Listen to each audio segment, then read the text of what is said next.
छाननी झालेली आहे. मुदखेड नगर परिषदेच्या सार्वत्रिक निवडणुकीच्या निमित्तानं काल राष्ट्रवादी काँग्रेस पक्षाच्या वतीनं या ठिकाणी नॉमिनेशन फॉर्म या ठिकाणी नगराध्यक्ष पदाचे उमेदवार म्हणून गिरिजाबाई पचलिंगे आणि आपल्या 10 प्रभागामध्ये 14 उमेदवारांनी राष्ट्रवादी काँग्रेस पक्षाचा नॉमिनेशन फॉर्म त्या ठिकाणी भरला.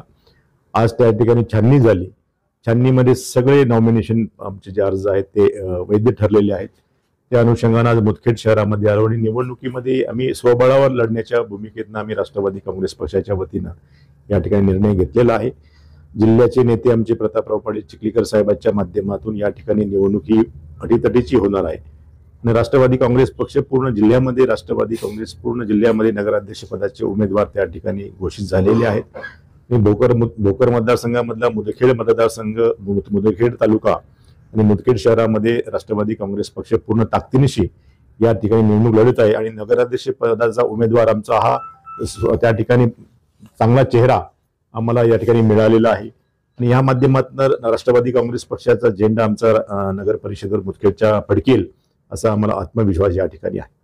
सर, युति नहीं होने के सबब आप खुद अपनी ताकत की बलबूते पे चुनाव लड़ रहे हैं, तो कहीं लगता है कि सीटों को नुकसान हो रहा है? नहीं, ऐसा हमारी जो पार्टी है धर्मनिरपेक्ष पार्टी है, शिवशाहू फुले अम्बेडकर की विचारधारा पे चलने वाली पार्टी है.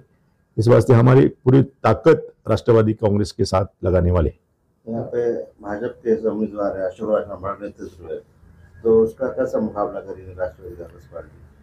महाराष्ट्रामध्ये राष्ट्रवादी काँग्रेस पक्ष आणि भाजप आणि शिवसेनेची महायुती त्या ठिकाणी आहे. राष्ट्रवादी काँग्रेस पक्ष या ठिकाणी काँग्रेसमध्ये अंतर्गत बंडाळी खूप मोठ्या प्रमाणात झालेली आहे. त्यामुळे आम्हाला या ठिकाणी चांगलं यश, कारण मायनॉरिटीची मतं, दलितांची मतं, हिंदूची मतं हे सगळे राष्ट्रवादी काँग्रेस पक्षाकडे त्या ठिकाणी होणार आहेत. पण काँग्रेस या ठिकाणी जी आपली गौरव करत होती त्याला कुठेतरी ब्रेक त्या ठिकाणी लागलेला आहे. पण आम्हाला आत्मविश्वास आहे की राष्ट्रवादी काँग्रेस पक्ष निश्चित या ठिकाणी चांगली लढत भाजपशी देईल आणि अशोकराव चव्हाणांना तुम्हाला माहिती आहे की राष्ट्रवादी काँग्रेसमध्ये असताना सुद्धा या ठिकाणी राष्ट्रवादी तुमचा काँग्रेस आपला अपक्ष उमेदवार या ठिकाणी नगराध्यक्षाला हा इतिहास मुदखेड शहराचा आहे. त्याच्यामुळे आमचा नगराध्यक्ष 100% होईल याची खात्री आम्हाला या ठिकाणी आहे. विकास के दृष्टिकोन से क्या मुदखेड शहरामध्ये आमचं सरकार या ठिकाणी महाराष्ट्रामध्ये देशामध्ये आहे आणि मुदखेड शहराचे जे प्रश्न आहेत त्या ठिकाणी प्रामुख्याने रस्त्याचे प्रश्न आहेत, नाल्याचे प्रश्न आहेत, पाण्याचे प्रश्न या ठिकाणी हे प्राधान्याने सोडवण्याच्या बाबतीमध्ये राष्ट्रवादी काँग्रेसची भूमिका या ठिकाणी राहणार आहे. लाडकी बहन योजना का कितना फायदा पार्टी को मिलेगा? महाराष्ट्रामध्ये लाडकी बहीण योजना ही आमच्या अजितदादा पवार साहेबांनी या ठिकाणी आली. आदिती तटकरे या खात्याच्या मंत्री, महिला बाल विकास मंत्री त्या ठिकाणी आहेत. लाडकी बहिणीचा फायदा निश्चितच त्या ठिकाणी तुम्ही पाहिलाच कालच्या बिहारच्या निवडणुकीमध्ये सुद्धा त्या ठिकाणी एनडीएला त्या ठिकाणी फायदा त्या ठिकाणी झाला. राष्ट्रवादी काँग्रेस पक्षाला सुद्धा त्या ठिकाणी फायदा होईलच. जनता से क्या आपका आह्वान होगा सर? मुदखेडच्या सगळ्या जनतेला, शहरातल्या सगळ्या जनतेला मी आवाहन करतो की राष्ट्रवादी काँग्रेस पक्षाच्या माध्यमातून आपण येणाऱ्या काळामध्ये जी काही या ठिकाणी दंगलशाही आहे मुदखेड शहरामध्ये भाजपाची त्या ठिकाणी हाणून पाडण्यासाठी धर्मनिरपेक्ष पक्षासोबत शिवशाहू फुले आंबेडकरांच्या आणि अल्पसंख्याकांना बळ देणारा हा पक्ष, दलितांना बळ देणारा पक्ष आणि सर्व जाती धर्माला घेऊन चालणारा हा पक्ष या माध्यमातून आम्ही एक चांगला चेहरा या ठिकाणी मुदखेड शहराचा नगराध्यक्ष म्हणून या ठिकाणी गिरिजाबाई पचलिंगे यांना या ठिकाणी दिलेला आहे.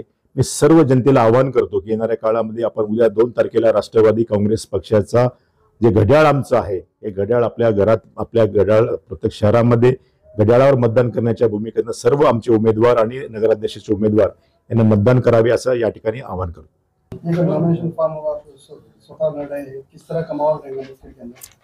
मुदखेड के अंदर हमारे 14 उम्मीदवार हैं, एक नगराध्यक्ष, इस 15 भी उम्मीदवार चुन के आएंगे. ये आज माहौल ऐसा बदल गए वाला है. कांग्रेस में पूरा ये हुआ वाला फुटाफुट हो गया है. कांग्रेस का जो मेन चेहरा था, मेन आदमी था, उन्हें राजीनामा दे दिया. और दूसरी बात, भाजपा का जो उम्मीदवार है, भाजपा का उम्मीदवार कोई उसको चाहता नहीं ना कोई उसको उसके साथ है. सब जो नजदीक थे वो छोड़ के चले गए. उसके भी अभी उसके साथ उसके जात के लोग अभी उसके साथ नहीं है. इसलिए हमारे 15 के 15 उम्मीदवार चुन के आएंगे. ये हमारा कोशिश रहेंगी हमारी. आपका मुकाबला किससे समझा जाए? अब हमारा तो बीजेपी के साथ है. कांग्रेस का तो नहीं होगा खत्म. कांग्रेस का कोई अस्तित्व रहा ही नहीं, अब खत्म होगा पूरा. मैदान में और एमआईएम का है एक उम्मीदवार, अध्यक्ष का उम्मीदवार। अब समझो एमआईएम का कौन भेज दिए, अशोक चौहान साहब ने उधर भेज दिए। एमआईएम का उम्मीदवार नहीं है, वो बीजेपी का उम्मीदवार है, बीजेपी का नगर सेवक है। इलेक्शन के फॉर्म भरने के पहले 2 दिन पहले चुनाव उधर भेज दिए, साहब ने भेज दिए उधर। उनका क्या पहले का उम्मीदवार नहीं है ना, कोई कुछ नहीं है। लोग समझ गए कि ये चौहान साहब की चाल है, ये खाली वोट डिवाइड करना है, बाकी कुछ नहीं। क्यों? तो अभी उनके लोग बोल रहे कि भाई बीजेपी ने कांग्रेस को मैनेज कर लिया। जो कांग्रेस बीजेपी बोलेंगी वही उम्मीदवार दिया उन्होंने, दूसरा उम्मीदवार नहीं दिया। हमारे नेता चिखलीकर साहब हमारे को पूरे गांव के विकास के लिए सपोर्ट करेंगे और उनका आशीर्वाद हमारे साथ है। और उन्होंने पूरा जी जान लगा के मेहनत करेंगे और हमको बोलेंगे तुम सामने रहो, मैं तुम्हारे पीछे हूँ। मुठभेड़ में अशोक चौहान का असर माना जाता है। आपको क्या लग रहा है, युति नहीं होने की वजह से आप स्वतः लड़ रहे हैं राष्ट्रवादी कांग्रेस पार्टी तरफ से, कितनी सीटों पे राष्ट्रवादी जीत पाएंगे? देखो, बार बार जनाब प्रताप पाटिल चिखलीकर हमारे जो कायद है, उन्होंने बड़े लेवल पे पूरी बात की है। उसके बावजूद भी हम हमारी ताकत के बलबूते पे राष्ट्रवादी पूरे जोर से 5 जो हमारे महानगर अध्यक्ष की जो है उम्मीदवार है 5 दिन पहले डिक्लेयर करे और भरपूर पूरी ताकत से पूरे आज मुठभेड़ के अंदर यहाँ की आवाम में ये मैसेज गया कि कांग्रेस, बीजेपी और एमआईएम ये तीनों एक ही है। और उस वजह से नागोराव पचलिंग उनके जो माता जी है वो भरपूर वोट से नगर अध्यक्ष बनेंगी। क्यों? तो इससे पहले अशोक चौहान के मिसेज यहाँ पे आमदार रहते हुए यहाँ पे अपक्ष जो अध्यक्ष बने थे, आज उनका भी यहाँ पे बहुत बुरा हाल है। लोगों ने ये देखे कि माता पचलिंग साहब है, उनकी माता जी आज वहाँ पे बहुत ज्यादा सा उनका शहर में, और ये जो लोग है जितने भी हमने जो 14 नगर सेवक को फॉर्म भरे आले, ये देखो धन शक्ति के सामने डट के मुकाबला करने के लिए खड़े आले। यहाँ पर जो भी लोग वोट देते हैं वो ये देखते हैं कि भाई उनके विरोध में वोट देते हैं। गए बारी में पूरा माहौल विरोध में था, अब इस बारी में तीनों पार्टी एक जगह होने के बावजूद भी यहाँ पे आज बहुत अच्छी हमारी, हम जो 15 दिन से यहाँ पे निरीक्षक बनाए वाले चिखलीकर साहब ने हमको, हमारे जिला अध्यक्ष है पोकरना साहब है, बड़े लोग यहाँ पे फुल ताकत लगा रहे हैं हमको। और आने वाले दिनों में हमारे पूरे 14 नगर सेवक और एक अध्यक्ष की सीट यहाँ पे कामयाब होंगी। मुठभेड़ के अंदर एमआईएम का जादू चलेंगे ऐसा लगता है क्या? आप लोगों को पता है कि एमआईएम का जोर क्या था और क्या है।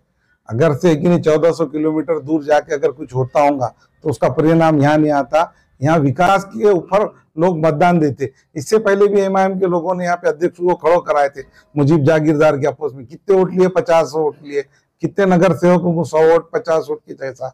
अब अगर से लोगों को सबको समझ में आ गया है, जो एमआईएम है वही बीजेपी है, जो कांग्रेस है वही बीजेपी है, सिर्फ राष्ट्रवादी सेकुलर जमात है। और सेकुलर पार्टी होने की वजह से पूरे जिले के अंदर हमने जहां जहां भी अध्यक्ष फॉर्म डाले उसमें एक हिमायत नगर में मुस्लिम भी दिया गया। हमारी पार्टी सेकुलर होने की वजह से हर समाज के लोगों को वोट देते, टिकट दी। अब टिकट देने के बाद सबको जिता के लाएंगी। और ऐसी हमको उम्मीद है कि हमारे पूरे जो 7 जगह है, 5 जगह है, वो पूरे की पूरे हमारे नगर अध्यक्ष रेस में है और पूरे की पूरे जीतेंगे। देखिए, आप न्यूज के माध्यम से मुठभेड़ की पूरी जनता को हमारा ये आह्वान है, लोगों के बहकावे में मत आओ और आपको इलेक्शन जो है फ्री फेयर इलेक्शन होगा, और ऐसा हमको लगता है। जो मुठभेड़ नगर परिषद के इलेक्शन के मौजूद पे यहाँ पे पंचलिंग साहब का नॉमिनेशन यहाँ पर सक्सेस हो गया है। इसी जिमन में यहाँ पे एक मुलाकात ली गई थी। इसमें ये हमने तय किया कि मुठभेड़ शहर में राष्ट्रवादी कांग्रेस पार्टी पूरी ताकत से, पूरे दमखम लगाकर यहाँ पर इलेक्शन लड़ने जा रही है। और राष्ट्रवादी कांग्रेस पार्टी को यहाँ पे ताकत इसलिए मिलेगी क्योंकि यहाँ के लोग अशोक चौहान साहब की विचारधारा और उनके नेतृत्व को मानने के लिए तैयार नहीं है। इसका एक पहले एग्जाम्पल यहाँ की मुठभेड़ की आवाम ने दे दिया है। 2017 के मुठभेड़ नगर परिषद के चुनाव में यहाँ के लोगों ने कांग्रेस और बीजेपी को ठुकराकर अपक्ष उम्मीदवार यहाँ पर चुनकर लाया है। और इस बार पंचलिंग साहब का एक ऐसा चेहरा मुठभेड़ शहर के लोगों को मिला है जो साफ छवि और एक ईमानदार आदमी के तौर पर उनको यहाँ पे जाना जाता है। तो मैं ऐसा मानता हूँ कि मुठभेड़ शहर के लोगों के लिए एक बहुत ही बेहतरीन ऑप्शन यहाँ पर मिला है पंचलिंग साहब को कि वो वहाँ पर यहाँ के चुनाव में यहाँ पर वो कामयाब होंगे इंशाअल्लाह ताला, ऐसी हम उम्मीद रखते हैं।